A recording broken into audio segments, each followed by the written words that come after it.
Welcome to Beyond the Press Release, a production of Gorecom, in which we take the time to speak with small cap executives after they put out important news. With us today, the small cap metaverse king, David Lucat, CEO of Liquid Avatar Technologies, trades in Canada under LQID. For those of you in the US, under LQAVF. And for those new to the story, because you've seen a couple of really good first time ever metaverse kind of headlines that we're going to talk about today, here's what you need to know. The official explanation of the company: it's a global fintech, it's a global blockchain and fintech solutions company focused on digital identity, integrated avatars, and the metaverse. But what you really need to know is the genesis of the company. It's a blockchain and personal identity solutions company that empowers individuals like us to manage, control, and generate value from our biometrically verified digital identity, while also providing business and governments with the ability to easily integrate these digital wallets and digital identity solutions through its Liquid Avatar platform. Now, that's the genesis. As the digital universe has continued to expand, now we have an ever increasing need to verified online identity. And we know that why. Where's the expansion? The metaverse, which most of you have heard of by now. If you haven't, it would be the equivalent of the Matrix. That's the way to explain it to older guys like me. And for everyone that's younger, you probably don't need an explanation, but it's Ready Player One. It's already a $30 billion market, but Bloomberg Intelligence says it's going to be an $800 billion market by 2024. And Roundhill Investments, which is a major ETF sponsor, focused on the metaverse, says, I'm going to read this: we believe more virtual platforms will emerge and they will likely exceed today's leaders. Liquid Avatar's Aftermath Islands metaverse is an early success already. Back in Q4, the company in total did a preliminary gross revenues about $1 million. I think most of that came, though, from Aftermath Island NFT sales, which was unbelievable. And today's press release: Liquid Avatar launches first ever payment card and loyalty program for the metaverse. So he's making news again. David, welcome back. Oh, wow. Thanks, George. Great to be here. First ever. I mean, this is no big deal, right? This is no small deal. How big is it to have the first ever payment card and loyalty program for the metaverse? George, I think it's outstanding. I think it shows our innovative style in doing things and the way that we partner with organizations. Uh, you know, uh, People earn cash back every day, and we offer cash back, and people earn loyalty points, and we have that in our card. And the opportunities in with some U.S. cards have been, we'll get paid 2 days later. There's lots of gaps, but no one has really looked at the metaverse and said, wow, how can I gain value in the metaverse? And we're the first ones to do it. Yeah, like why is no? I mean, we all know that cashback and loyalty, that's been around for ages now. Why was nobody else looking at it, or how did you beat everybody else to implement in the metaverse? Well, we own all the factors of production, right? So we own the metaverse. For the first product that we're going to put in that rewards program is going to be Aftermath Islands. So we own the factors of production. So we didn't have to go out and work with a third parties because of our integration, our vertical integration, and our literally both vertical and horizontally integrated. We are able to do things like this. We can move very quickly and create new and innovative programs based on our digital identity, our avatar, NFT, and our metaverse programs. And that's a huge advantage, right? Because if George called Hmm. Metaverse want to do the same thing, I've got to start kind of sticking things together to try and create the solution. But Right. you pretty much got it. You pretty much own the whole chain. Exactly.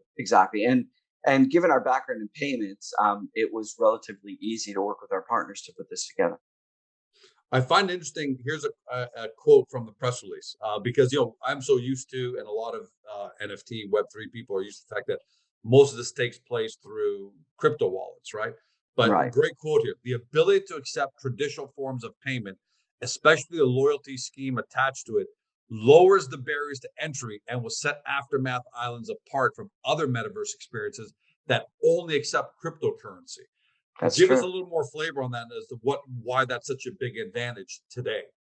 Well, George, we're all seeing a change in the NFT and the crypto market. It's sort of the cream is rising to the top, and a lot of the less than desirable products and programs are falling by the wayside. And That's not to say that they're good or bad. It's just, it is sort of attrition, and I call that the Beanie Baby market, right? So Beanie Babies were really hot, and then all of a sudden, boom, they fell off. So Or as .com for a lot of guys our age yeah, who yeah, remember everything.com would skyrocket and then right. fell off the face of the earth. Right, but not everything fell off the face of earth. Companies morphed and understood and learned and became stronger. And I think we're one of those companies. Well, we don't get enough credit for that. I think we are one of those companies. So what we did from the beginning in our analysis with Oasis Digital Studios, our NFT agency, we looked at the entire market, and again, as I've often said, Homer Simpson looked for donuts, we looked for holes. What were the holes? The big hole was that everybody needed to pay with crypto to buy an NFT. Well, if you make That's not everybody easy. pay with it's not easy to open a crypto wallet, and it's not for the faint of heart, and not everyone can do it. And as Canadians, it's very challenging to open a crypto wallet because many of the banks don't want you connecting your debit card to it. It just gets onerous, and most people give up. Now, that makes the market relatively small with high barriers to entry. By allowing PayPal to enter this schema, we open up the market to, potentially hundreds of millions or even billions of people. And because they can use their credit cards, they can use their debit cards, they can use the PayPal system. So we have opened it up that NFTs are just not for the crypto elite anymore. They're now open to everyone. And by doing that, even with a market that is in flux and changing, by increasing the number of available purchasers, we can thwart softer markets. And you're a bit of a maverick there, right? Look, I know Wax has made this available, but typically it's bigger brands who just want to put out some nominal Mm-hmm. NFTs, just say they're doing it. But I consider Aftermath Islands more of a hardcore NFT project. And the hardcore NFT projects typically go all crypto, right? You got to buy through Yeah, crypto, you got to buy through ETH, yeah. and mostly ETH from there, some Solana and all that, but let's say 90% ETH. So you're a bit of a maverick because you're a hardcore, real NFT project with interoperability and all the things that you're doing in the islands and the activities and play to earn, but you didn't go that route. Do you think that's going to be a really big competitive advantage going forward, or devil's advocate, might you get shunned by the traditional crypto ETH users who only want NFT projects that are not have nothing to do with the centralized world? Well, the challenge is we all live in a centralized world, regardless of what we want to hope and aspire to be. Um, uh, we believe the market is so large when we start adding traditional payment solutions to NFTs that it overshadows anything else. Now, it doesn't mean that we won't experience someone saying, "Well, you should only do it in crypto." But the answer is Web 3.0 isn't only about decentralization. It is focused on decentralization. But Web 3.0, and I wrote a recent Forbes article on this topic, but really at the end of the day, it's about a whole lot more. So I think we've created an inviting opportunity for everyone from every uh, basic corner of the world to be able to do this with us in an innovative way that doesn't exclude people. I think it's a process of inclusiveness, which is really the way the world's going. And I think there are going to be major decentralized opportunities within Aftermath Islands that will embrace the traditionalists in the crypto world. So we're really focused on including everyone. And I mean, without saying it in great detail, but even adding digital identity as a and using avatars as a proxy for that digital identity um, changes the landscape.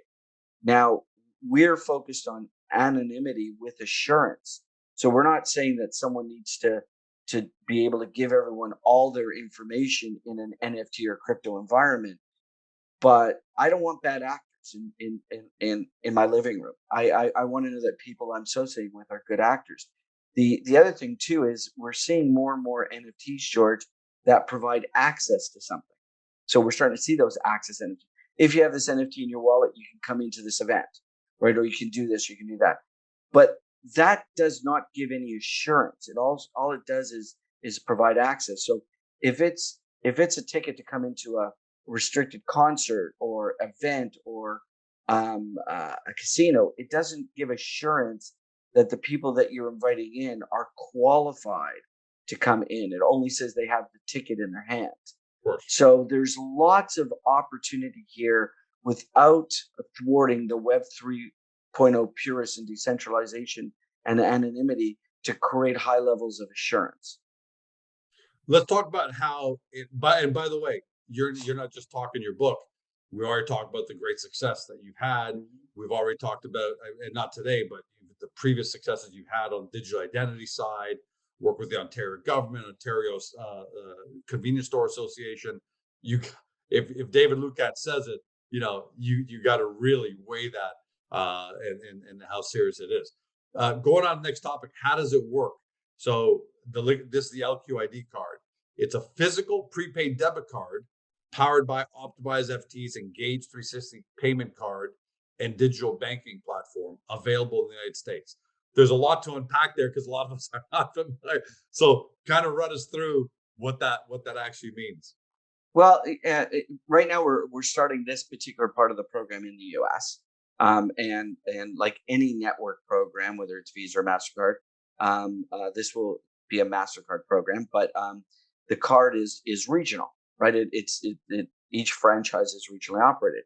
So you'll be able to get a physical card, and every time you use the physical card, if you use it at one of over 600 vendors online, and we will have some other programs coming offline, you'll earn cash back and certain rewards.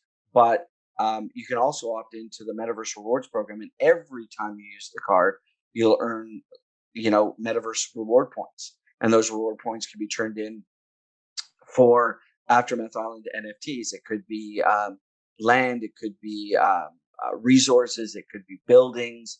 So you can literally start building your own virtual empire by buying coffee and donuts.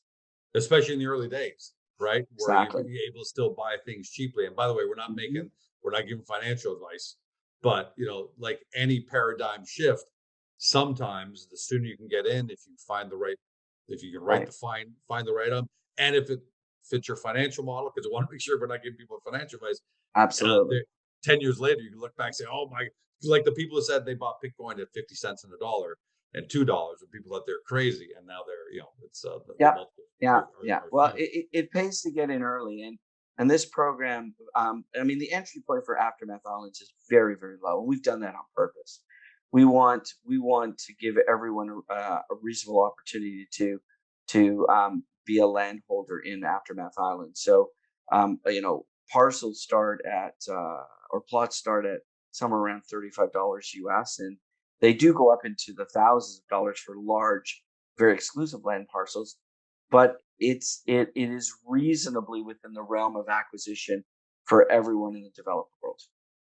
And by the way, you kind of touched on it a bit during one of our previous answers, but there is a bit of a consolidation going on right now in the NFT world, which is bad projects. GeorgeCom, money grab, NFT might have had a great run in 2021 because of FOMO, fear of missing out, but those starting to fall by the wayside. The market's starting to separate the wheat from the chaff. How's Aftermath? We know Aftermath Islands is real. It's backed by you guys. It's got a real ecosystem. We know that. But how is Aftermath Islands holding up in Q1? I know you can't give us numbers, but how's Aftermath Islands holding up in terms of buyer participation? I think it's great. I really do. I think the numbers are outstanding personally, and that's not giving any financial advice. But fortunately, I've done a lot of work in the retail space in my career, and Q4, the holiday season is mass euphoria for purchasing, which was great for us. And Q1 usually is holiday hangover. People need to pay their bills. Right. Obviously we know that economically, globally, there's been a lot of strife. The issues that are happening overseas. The rise in cost of living. So we took a very conservative approach to Q1, knowing all these things, and we're meeting or exceeding all our objectives. So I'm thrilled. That is, again, people have to do their own due diligence. But I think what we've done is we continue to deliver on the things we said we're going to deliver, and we're continuing to move forward. Lost Kingdom of Tessara, which is our play to earn game, was announced a couple months ago, and we said it'll be ready for Q2. We're just starting to see, playable alphas now. So we're moving like lightning on everything. We've, although this is no indication of what the product will look like in various states, but we've tested with Meta 2 or MetaQuest 2 technology, so that we can see what Meta is doing or Facebook is doing with their program, so that we can see what's going on and we tell people that we understand that. But we've got a lot of virtual surprises coming out in the next few weeks. So I think we're doing. They haven't stopped. I know it's hard to sleep, but there is a lot going on, and we're super excited to continue, meeting the mark of what we said we're going to do. And even in digital identity with the metaverse, we're starting to see some distinct changes around our statement of anonymity with assurance. And so we're seeing how brands want to integrate digital identity and the metaverse and gaming. Unity, the big game engine company, had a great article last week about that. Organizations like Microsoft are talking about digital identity, gaming, and the metaverse. So I think we're in a sweet spot across all our business lines to really create value for our stakeholders. By the way, David, since we're talking about Aftermath Islands and the functionality and all that, when, because I know it's a development that's in progress, when do you think we're going to start to actually see the Aftermath Islands, be able to get on them, start to participate in them? Well, George, I think it's a progression starting in Q2 with Lost King of Tessara. With our play to earn game, you're going to start to be able to acquire resources to do things, and those resources can be acquired to also earn tokens or utility tokens. So we're going to start seeing that start, early to mid Q2. By the end of Q2 and the start of Q3, we're going to start to see more activities. And again, metaverses take a while to build. Nobody's going to build everything in 3 or 4 months. No. We have made sort of an edict that we want to continue to deliver. So our goal is to start rolling out some playable assets by the end of Q2. Now, please keep in mind that there are things that are movable, but right now we're comfortable with that statement. And by the way, for everyone at home, that's pretty fast, because I follow a lot of that metaverse projects, and a lot of them say we need 12 to 18 months before you're going to start to see anything. So you guys are actually moving quickly, and that's for the metaverse shareholders at home who might think, "Why'd you take it so long?" That's actually really fast. Oh my gosh, it's amazing. I often say everybody wants homemade chicken soup by just adding water, right? Everything takes time. Why does a pasta sauce taste better the next day? Because it's had time to settle and to the flavor to come out. So we're going to take quite a while to fully deliver everything and continue to deliver. But what we want to do is we want to leave breadcrumbs along the way. We want people who are vested in the game and the platform itself to have opportunities to do things. We're also starting to take signals from brands. So I think you'll see that every day another brand says, "I'm coming to the metaverse. I'm coming to the metaverse." Nobody really knows what that means, but we're actually starting to talk about case studies to brands on how they could activate in the metaverse using digital identity, avatars, NFTs, and the metaverse. And we're getting some really great responses. I'm also sitting on a number of panels and organizations, not to blow our own horn, but and this, that regularly I'm a contributor to Forbes, and because of where we are in the marketplace, I have just accepted the opportunity to be part of the Rolling Stone Culture Council. So that's a new thing that will hopefully be contributing to Rolling Stone. Thank you. And that's really art, entertainment, and media. So we're starting to really create great thought leadership around our companies, our own company's assets. And finally, one other first of its kind I want to talk about before we end is Lethbridge College. I'm going to read the headline. Yeah. Lethbridge College teams up with Liquid Avatar to create a virtual campus in the metaverse. So you guys are launching and reading a first of its kind integrated learning opportunity for students. You guys are going to be providing 9,000 plots, and students are going to start engaging by the end of winter 2022 semester. I mean, this is this another first of its kind. So you got two firsts that we're talking about today. How big is that? And are other educational institutions paying attention? Because I'm sure they all follow each other, and someone must have seen that. The answer is, first of all, it's we think it's really big. I've been very lucky to have the opportunity to be a mentor over the years at the University of Toronto. So this is really another great opportunity, and working with Lethbridge College has been just outstanding. They have some wonderful programs, both in technology and design, and other programs as well.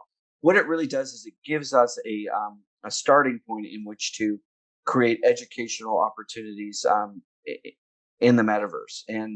And about 12 years ago, after finishing a massive project in technology, I went to one of the universities and said, wow, this would be really great for remote learning. And the university said to me, well, nobody's ever going to learn remotely. No one's ever going to learn online. And so, if you had a talking nickel about for every time you heard that in your digital life. when people told me no one was ever going to shop online. So really, by working with Lethbridge, we have a baseline, and we're already starting to do mini marketing programs with some colleges in the U.S. And we're talking to government about and ministries for colleges and universities, talking to them about what the opportunities are with e-campus programs and different opportunities. Everybody is receptive because, George, what's different at Web 1.0, when it was just sort of a content era, people were very slow to say, is this a fad? I don't know. And corporations had to rely on really young people who were adopting first to get their messaging together. By the time Web 2.0 was ingrained with social media and social activation, companies were jumping on board much faster and much deeper. And they were thinking of this as another channel of their business. Web 3.0, they're not even thinking about this. They're sort of, as we see with the announcement of some brands, they're diving headfirst into the shallow end. And it's not that they're not thinking about that, but they just want to be. They don't want to be followers. They don't want to be neutral. They now want to be leaders. So many of the big brands missed Web 1 and Web 2. Let's face it, they missed it. They're far behind, and they allowed other people to step in and become the influencers. Facebook, Twitter, all these platforms. Look at all the newspaper companies, all the media companies that basically said, it's a fad, don't worry about it.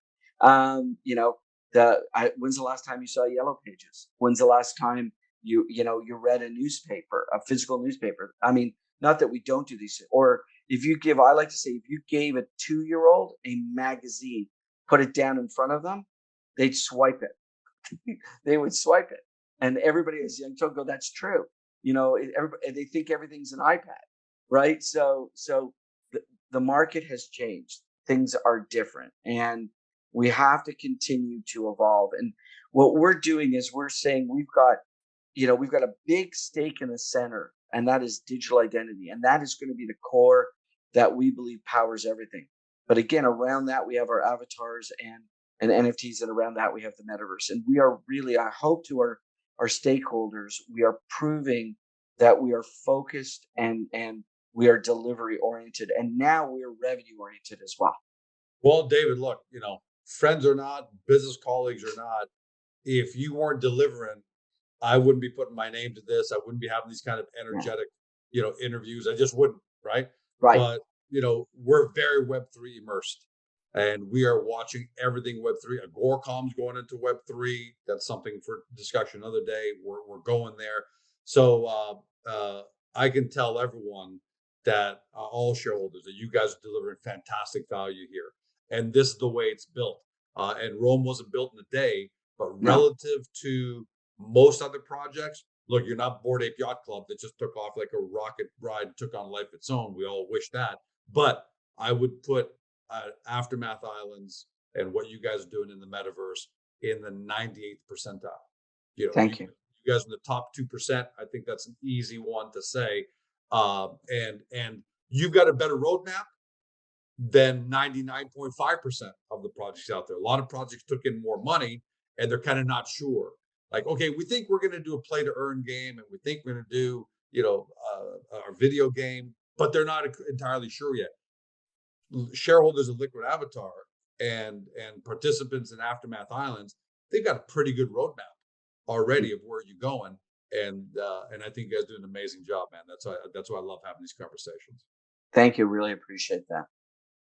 For everybody at home, you've been watching or you've been listening by podcast on Spotify, Google, Apple, your favorite podcast platform. To David Lukacs, CEO of Liquid Avatar Technologies, trades in Canada under LQID, for our friends in the US under LQAVF. For those of you new to the story, but you saw two firsts, right? The loyalty payment card and the Lethbridge first-time virtual campus in the Metaverse. Both of those programs, first-time Metaverse, and you just discovered the company. Here's how you do your due diligence. Try to say that 5 times. Get the company's profile page on Agoracom, where we've got it neatly laid out for you because there's a lot going on here and it's new. A lot of these things are new. Then once you've got that great foundational understanding, then head over to the company's website, do your deep dive due diligence. Because guys, if you believe in the future of the metaverse, if you believe in the future of digital identity, and you see the numbers, Bloomberg Intelligence telling us it's going to be an $800 billion market by 2024. Others are saying it's going to be over $1 trillion. They're very, very limited quality small cap companies that are going to give you exposure to it. Just don't say 12 months from now, we didn't tell you so. Thanks for joining us. Have a great day. See you next time. Hey guys, this video is over, but don't forget to help your company by liking it and even leaving a comment below. And then don't forget to help yourself by subscribing to our channel and never missing another great Agoracom small cap video.